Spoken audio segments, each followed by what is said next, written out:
कमरे में हल्की सुनहरी रोशनी फैली हुई थी। दीवारों पर फूलों की छोटी छोटी लड़ियां सजी थीं और शादी के पलंग पर लाल गुलाब बिखरे हुए थे।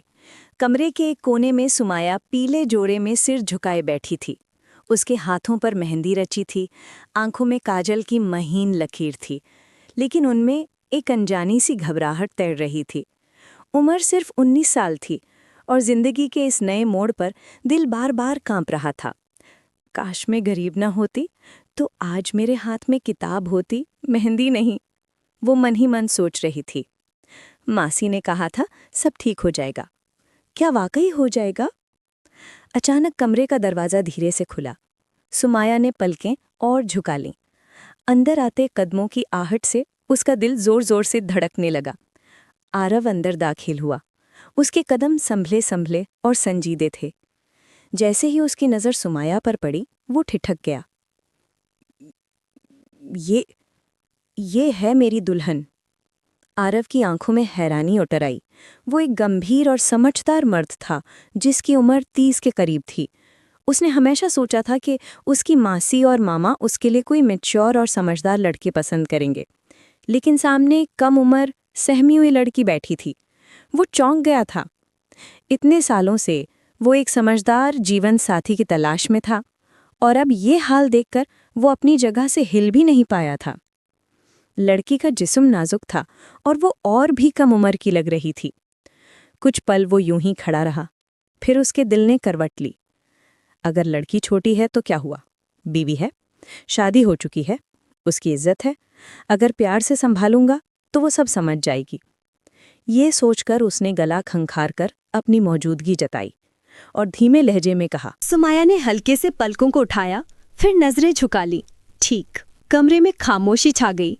सिर्फ दिलों की धड़कनें थीं जो बेकाबू लग रही थीं और दो अजनबियों के बीच एक नई शुरुआत खामोशी से रास्ता बना रही थी।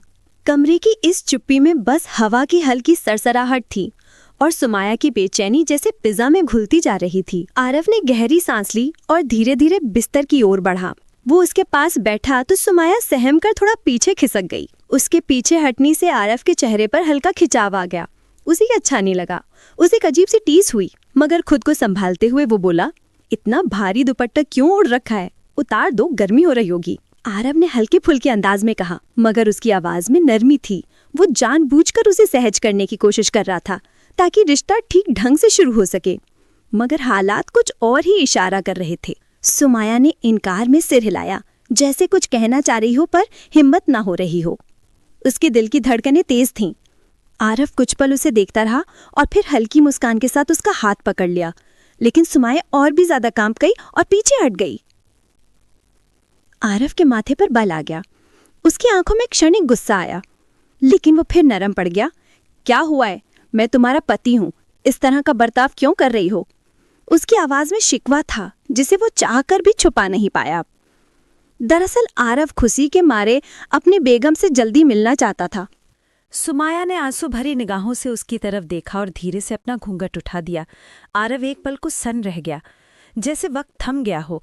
उसके आंखों में डर और बेचैनी का मिलाजुला समंदर था, लेकिन उस मासूम चेहरे में कोई नरम सी खूबसूरती छुपी थी जो आरव को पल पल अपनी गिरफ्त में ले रही थी।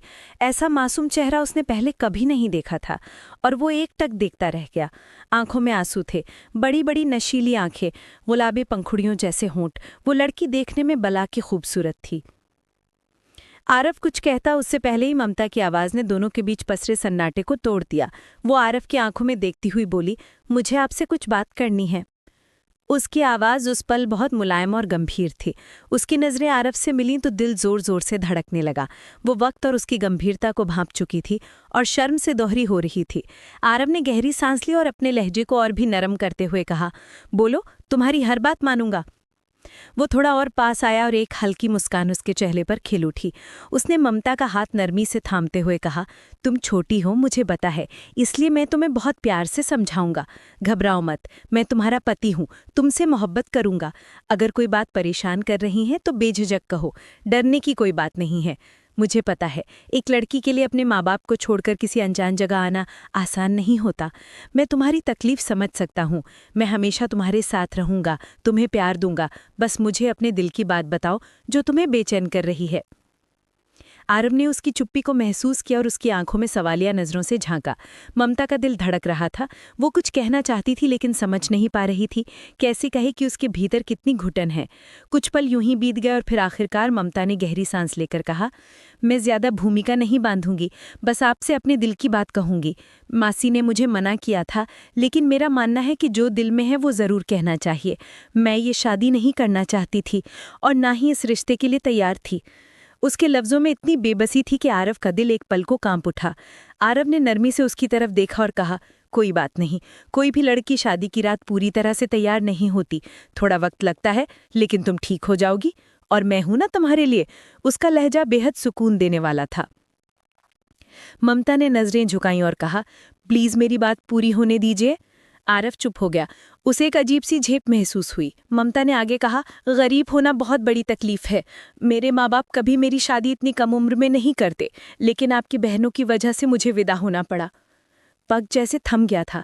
आरव ने चौंक कर कहा, क्या मतलब? मैं तुम्हारी बात समझ नहीं पाया। ममता ने सिर झुकाया और फिर बोली, हमने आपकी फैमिली से कुछ कर्ज लिया था जो चुका नहीं पाए। आपके घर वाले बार बार मांगते रहे और जब बाबा ने मना कर दिया तो उन्होंने कर्ज के बदले मेरा रिश्ता मांग लिया और ज्यादा पैसे देने की भी लालच दी। इसीलिए मेरे बाबा मान गए। आरव का चेहरा सन्न रह गया। उसे यकीन नहीं हो रहा था। उसे अपनी बहनों पर खुद से ज्यादा भरोसा था, लेकिन ममता उसकी पत्नी थी। उसका दर्द समझना उसका फर्ज था। वो चुप रही और वक्त जैसे थम गया। फिर आरव ने उसका हाथ थामते हुए कहा, मुझे बिल्कुल अंदाजा नहीं था कि मेरी बहनों ने ये रिश्ता इस तरह तय किया है। अगर मुझे एक बार भी पता चलता तो मैं ये रिश्ता कभी न करता। मुझे बहुत अफसोस है ममता। मैं सबका जिम्मेदार नहीं हूं, लेकिन अब तुम्हारी तकलीफ कम करने की पूरी कोशिश करूंगा। वो कुछ और कहता उससे पहले ही ममता थोड़े सख्त लहजे में बोली, प्लीज मुझे थोड़ा वक्त दीजिए। मैं अभी किसी भी चीज़ के लिए तैयार नहीं हूं। मुझे मालूम है कि आज की रात पति पत्नी के बीच कैसा संबंध बनता है, लेकिन चाहकर भी मैं खुद को इसके लिए तैयार नहीं कर पा रही हूँ। मेरा दिल और दिमाग बिल्कुल काबू में नहीं है। जब जब मैं आपको देखती हूँ तो मुझे अपना आप बिकाऊ सा लगता है और इस बात का बेहद अफसोस हो रहा है। मैं मानती हूँ गलती मेरे पिता की है। उन्हें पैसे के लालच में अंधे होकर अपनी बेटी का रिश्ता किसी भी अजनबी के साथ नहीं करना चाहिए था, लेकिन अब मैं मजबूर हूँ। कृपया मेरी मदद करिए और मुझे समझने की कोशिश कीजिए। मैं अभी आपसे कोई रिश्ता नहीं बना सकती। मुझे थोड़ा वक्त चाहिए। माफ़ कीजिए, मैं आपको आपका हक देने में असमर्थ हूँ। ये बात सुनकर सख्त हो गया था। हर पुरुष की तरह उसके भी दिल में ये ख्वाहिश थी कि वो अपनी पत्नी के साथ कुछ सुकून के पल बिताए, लेकिन पत्नी के तेवर ही कुछ और हो गए थे। वो कड़े लहजे में बोला। हालांकि उसका इरादा उसे तकलीफ पहुंचाने का नहीं था, लेकिन चाहकर भी वो अपना तल्ख लहजा नहीं रोक पाया। अगर मेरी बहनों ने तुम्हारे पिता को रिश्ता तय करने के लिए पैसे दिए हैं या कर्ज माफ किया है, तो क्या तुम एक पत्नी का फर्ज अदा नहीं करोगी? तुम्हें तो झुक कर रहना चाहिए। आरव की आवाज में एक आग्रह था, लेकिन साथ ही एक गहरा दर्द भी। ममता ने ये सुना और उसकी आंखों में आंसू भर आए। वो उसके सामने हाथ जोड़कर बैठ गई, जैसे अपनी बात समझाने के लिए किसी भी हद तक जा सकती थी। कृपया ऐसा मत कीजिए, उसने रोते हुए कहा। पति पत्नी एक दूसरे के सहारा होते। मुझे थोड़ा समय दीजिए कृपया, लेकिन आपसे एक विनती है। आप अपनी बहनों को ये मत बताइएगा कि मैंने आपसे ये बातें कही हैं। आरव का दिल उसकी हालत देखकर नरम पड़ गया। कुछ पल वो उसे यूं ही देखता रहा और फिर हल्की सी गर्दन हिलाकर उसे तसल्ली देने की कोशिश की। तुम रिलैक्स हो जाओ, आरव ने कहा और उसके हाथ पर हल्की सी पकड़ डाल ली। मैं किसी से कुछ नहीं कहूंगा, तुम आराम करो। उसका दिल अंदर से खाली हो चुका था। उसे ममता का ये अंदाज पसंद नहीं आया था, लेकिन वो मजबूर था। ममता की आंखों में थोड़ी राहत उतर आई थी, जैसे आरव की बातों ने उसकी बेचैनी को थोड़ा कम कर दिया हो। उसके भीतर की घबराहट थोड़ी शांत हो गई थी। आरव ने एक आखिरी बार उसकी ओर देखा और फिर खड़ा होकर बोला, तुम आराम करो, मैं बाहर जा रहा हूं। ममता ने धीरे से नजरें उठाईं और दीवार से टिक कर बैठ गई। उसकी आंखों में सवाल थे, लेकिन दिल में एक छोटी सी उम्मीद भी थी कि शायद वक्त के साथ सब कुछ बेहतर हो जाएगा। वो खामोशी से वॉशरूम से बाहर निकली। उसके हर अंदाज में झिझक साफ झलक रही थी। भूरे रंग के हल्के से नाइटी में खुले बालों और नंगे पांव जब वो कमरे के फर्श पर चली तो उसकी हर आहट किसी साज की तरह वीर के दिल में गूंजने लगी। वीर सोफे पर अध लेटा बैठा था। एक हाथ से बालों को सहला रहा था और दूसरे हाथ में बंद किताब उसकी गोद में रखी थी। दरवाजे की ओर उसकी निगाहें थी। वो धीमे कदमों से चलते हुए उसके पास आकर बैठी, हिचकिचाहट भरी नज़रों से उसे देखा, फिर नज़रें झुकाकर धीरे से बोली, मुझे आपसे कुछ कहना है। आज वलीमे की रस्म में उसने हर पल उसका ख्याल रखा था, एक भी पल उसे अकेला नहीं छोड़ा था। वो उसका भरोसा जीतना चाहता था ताकि रिश्ता प्यार और समझदारी से आगे बढ़े। वीर के होठों पर मुस्कान आ गई। उसने बड़ी नरमी और अपनत्व से उसे देखा, मानो उसकी हर बात सुनने को तैयार हो। फिर थोड़ा झुककर बोला, बोलिए, आपके लिए तो हमारे कान हमेशा हाजिर हैं। उसकी आवाज़ में जो अपनापन था उसने उसे पल भर के लिए हैरान कर दिया। उसने वीर की ओर देखा, नज़रों में शुक्रगुजारी, हैरानी और थोड़ी उलझन भी थी। फिर धीरे से बोली, हमारे परिवार में एक रस्म है। वलीमे के बाद सुबह भाई आकर बहन को मायके ले जाता है, एक दिन के लिए ही सही, लेकिन ये रस्म बहुत अहम मानी जाती है। मगर आपकी बड़ी बहन ने मना कर दिया है। वो कहती हैं कि मुझे कहीं नहीं जाना चाहिए, लेकिन अगर मैं नहीं गई तो मेरे घर वाले बुरा मानेंगे। वो कहेंगे कि दामाद ने बेटी को अपने कब्जे में ले लिया। वीर ने गौर से उसके चेहरे को देखा। आंखों में उलझन, होठों पर विनती और आवाज़ में मासूमियत थी। वो हल्का सा मुस्कुराया और शरारत से बोला, वैसे इस मामले में तो जालिम बनने का मन कर रहा है, क्योंकि तुम्हारे बिना रहना बड़ा मुश्किल है। वो शर्म से सिमट गई, पलकों की छांव में चेहरा छुपा लिया। चेहरे पर मासूम सी झेप और घबराहट थी। वीर को उसका ये रूप बेहद भाया।